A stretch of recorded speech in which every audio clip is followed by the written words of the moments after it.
Joining us here on this Wellness Wednesday is Dr. Robert Smith of Springfield Clinic Optometry. Today we are talking about back-to-school eye exams. Thanks for joining us here in the studio. Thanks for having me.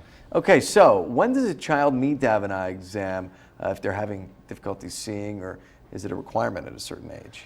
Well, I always advise to have children seen within the first year of life. As far as needing an eye exam, if you start noticing the child's eyes turning in, or if they kind of fuss when you cover one eye or another, I'd probably advise getting an exam as soon as possible. As far as requirements go, the state of Illinois requires every child entering kindergarten to have an eye exam. Also, children that are moving into the state of Illinois from out of state, they're required to have an eye examination as well. So what should a parent and a child expect coming into this exam?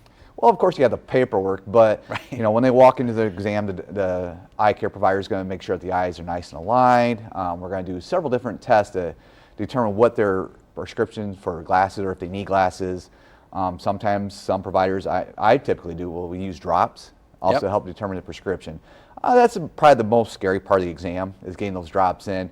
It does burn for like maybe 5 seconds, but then it goes away, and it's well tolerated by the children.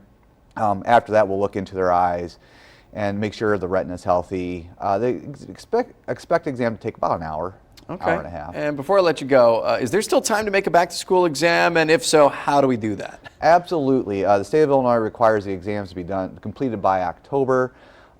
Just call Springfield Clinic. We'll be more than happy to schedule an exam for you. All right, Dr. Smith, thanks so much for joining us here for this Wellness Wednesday. I appreciate it. Thank you.